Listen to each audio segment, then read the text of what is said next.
Hey everybody, Fang here again with this week's tutorial, and for this video we're going to focus on a painting here that's much more high resolution than the previous ones I've done.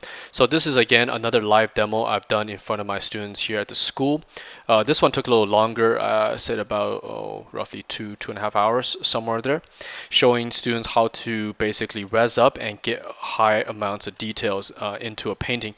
But the starting point of this is exactly the same as the other tutorials we've been doing.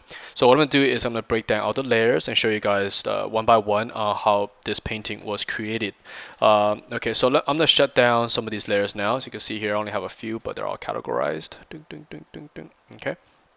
You see here's a background, but it all started from here. This tutorial actually started when a student actually just did a very quick background painting, and I was just starting a very quick tutorial to show them how to just paint actually a background. I actually never intended it to go into a much I guess blown out painting with all the details. But anyways, it started with this, which is a rough. Let me start another layer here. Let's lock the other ones, so we don't accidentally paint on top of these suckers. Okay, so these are all locked. Alright, so let's take this back on.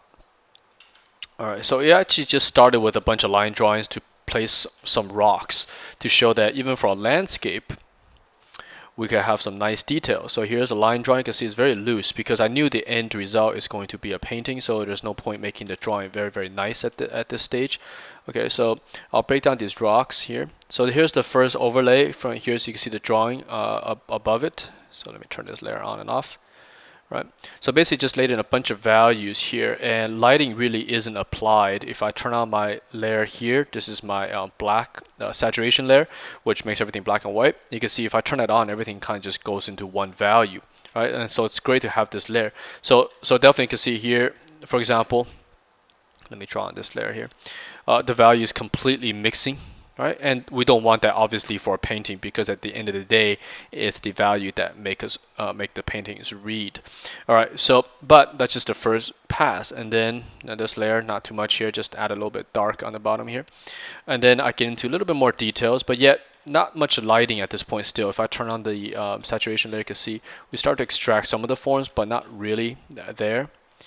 Okay, and again, this was supposed to be a very quick demo. This painting started at very low resolutions. I think about maybe only 1,000 pixels wide, somewhere around that. Okay, so here I'm just scribbling some trees in there, and this inspiration came from those rocks you see in southern China, I believe. Those very beautiful mountains with the whole mist below it, and these kind of trees grow on the side of cliffs. So that's kind of what this image is supposed to be. All right, so here I added atmospheric separation. So this is where we're starting to break the values apart. You can see in black and white, certain shapes are starting to read, and we start getting the sense of depth from over here.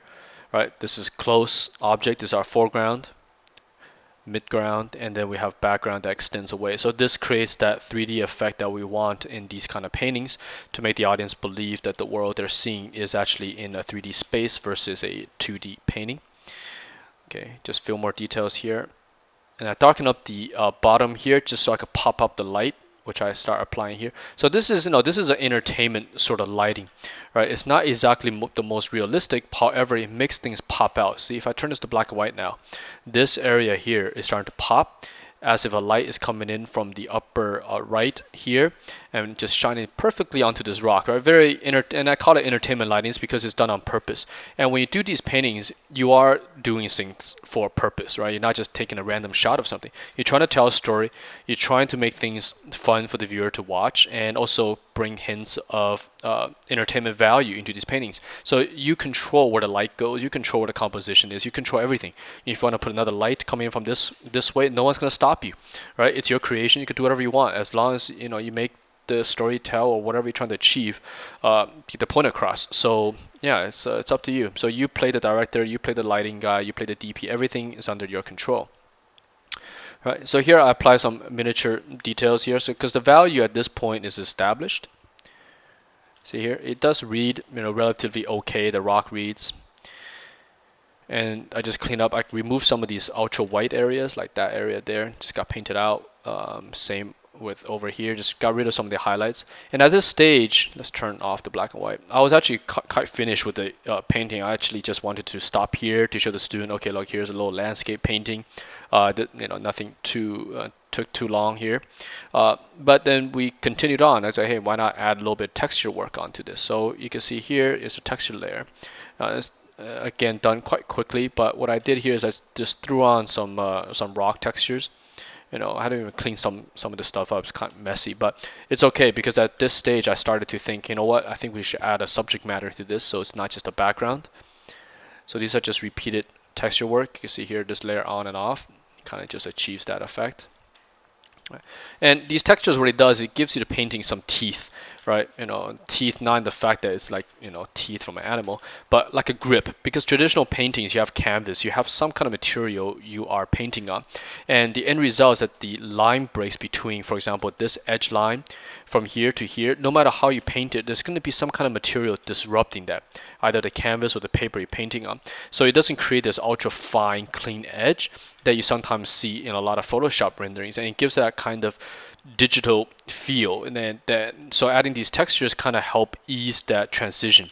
So it's kind of adding the teeth back, right? The grip back to you in canvas. So it helps with that. And secondly, it gives the painting a very fine level of focus that you see in here. So you can zoom in, and so even though the painting itself is quite rough, by adding these microscopic details in here, it gives a nice focal point to your subjects. Okay. All right. So next stage is when I decide to add the subject matter, and let me turn off some of these layers to show you guys where we all started from.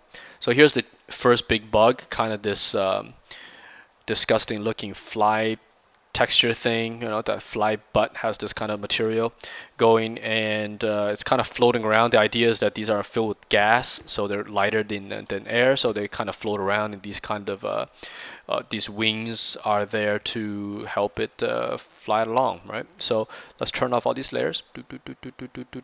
Bonk. Right. So the first thing I did is I started this with a silhouette. Here is a dark black silhouette just to get the overall shape there. All right, so you can see, oops, it's locked, I can't move stuff around.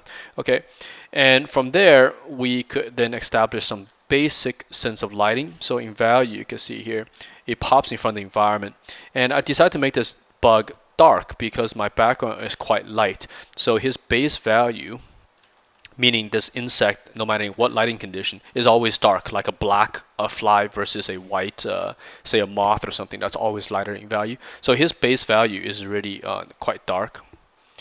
Okay, so here we add some first stage of details. And also, before I started this painting, there's a layer I didn't keep, which was a very quick perspective layer that looks something like this.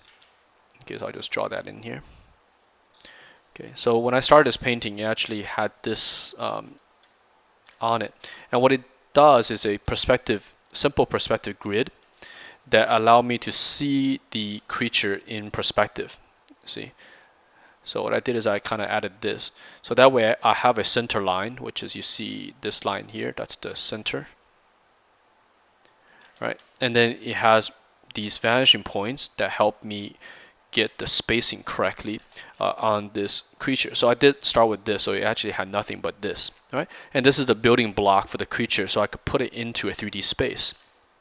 Okay, so let's remove that, put this back.